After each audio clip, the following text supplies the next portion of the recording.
When you're painting or drawing a scene for a comic panel, setting the mood is really important. The mood of your comic images will capture the attention of the right reader. You can create mood through colour, images, and of course story. In today's video, I thought I'd show you how I painted this scene, focusing on the mood of the scene and how I developed a sense of foreboding to capture the viewer's attention and tell us a story all within one frame. I started out with some very rough sketches, working out the pose, clothing, along with other ideas. Next, I'll tighten up that sketch, focusing on the shadow and the lighting, making adjustments to body proportions where I need to. Then I trace that image with a light box in graphite pencil onto my final surface, adjusting shadows and lighting where needed to enhance the image. I've coated the original sketch with a white gesso, giving texture to the surface and protecting the paper from the acrylic and giving my pencils something to grab onto. I've used a masking tape around the edges to keep the edge of the panel nice and neat, saving time with any messy cleanup of the edges when we're done. And I'm using a light box so that my original pencil sketch is easy to see during the process. I'll start with a really light wash mixture of black, just to block in some of the darker areas.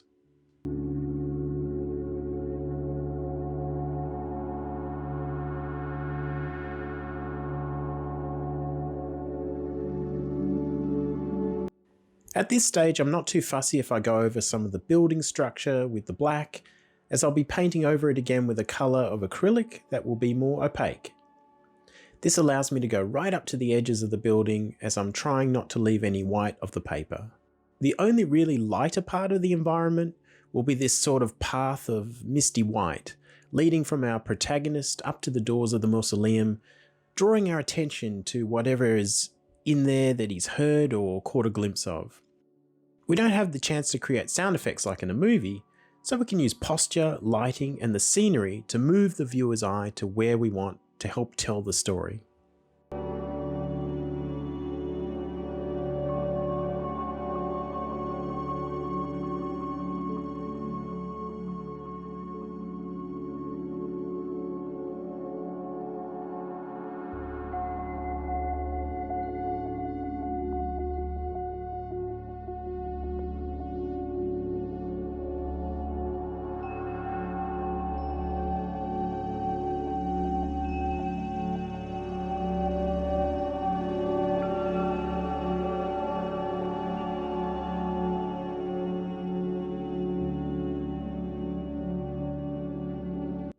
I've darkened the areas in the background, leaving the texture of the paint, and some areas not as dark as others, to add a sense of movement to the environment.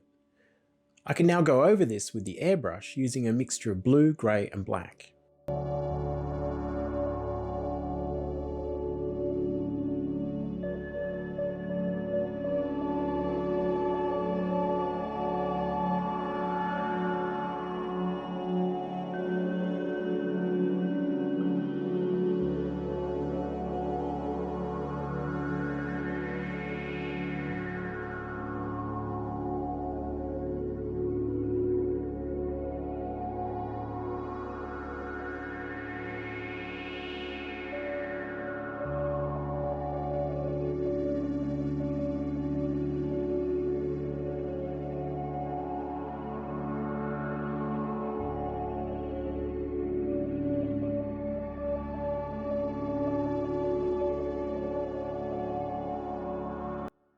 Now with that same mixture of paint I used in the airbrush, with a little bit of white added to increase the opacity, I'll apply the paint with a flat brush, neatening up the edges of the structure but creating some texture too.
Switching to a thinner brush and adding more white to the mixture, I can paint in the lighter areas of the mausoleum.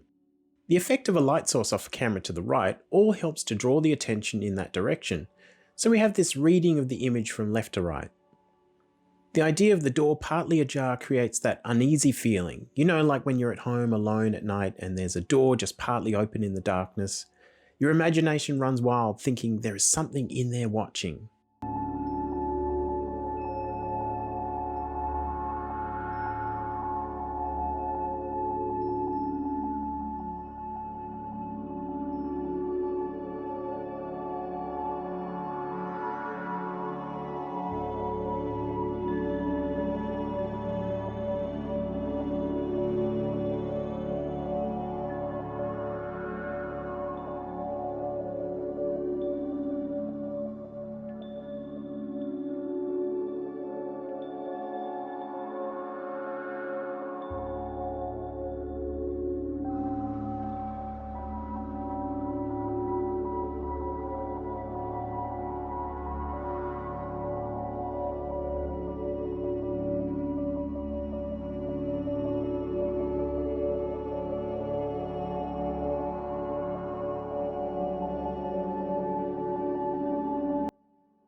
So that background took about an hour to do, and there is more that I can do to it, but I'll leave it at this stage because I really want to start to focus on the character. It helps me a great deal to have as much of the painting all at a similar stage so I can balance light, shadows and colours.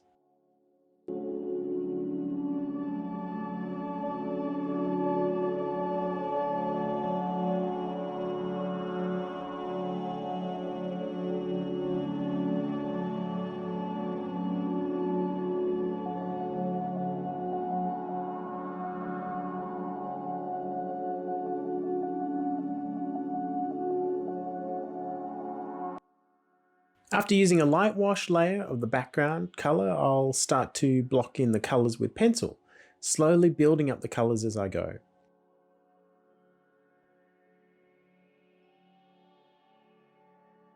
I want his top to be a lighter colour to attract our eye to the figure. A combination of light flesh tones and browns should be enough to make a convincing looking colour.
I'm not really happy with how the pants are looking at this stage, but I can go over them with the opaque paint and start again.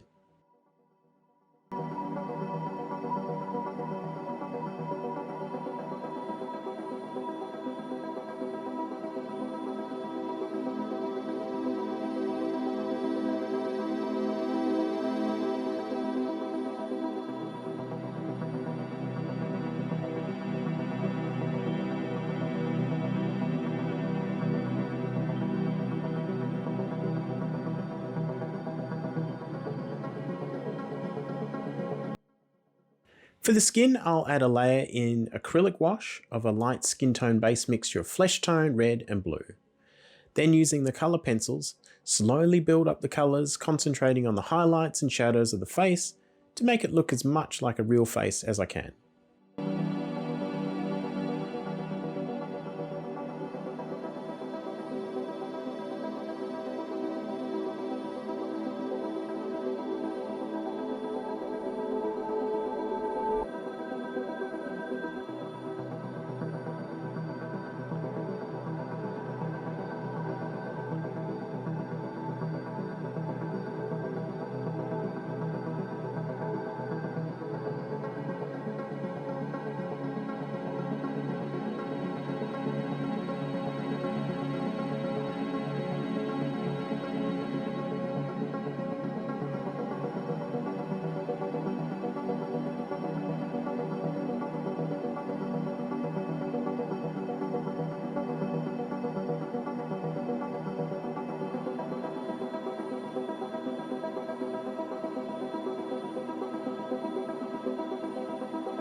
Hands have always been a real struggle for me. Sometimes I find less is more when it comes to drawing the hands. If I over detail the hands, they tend to become the focus and all the imperfections become visible. But if I leave them vague enough, the attention is drawn to other elements, such as the face, where I really want the viewer's eye to go, and I can get away with just a vague image of the hands.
To finish off this piece, I'll spray a layer of that same background colour, especially in the shadows to make the character blend in with the environment. Overall, this piece took about 4 hours to complete in total from sketch to final painting. If you're interested in learning more about the techniques I used to complete this image, check out some of the links below and I'll see you next time. Thanks for watching.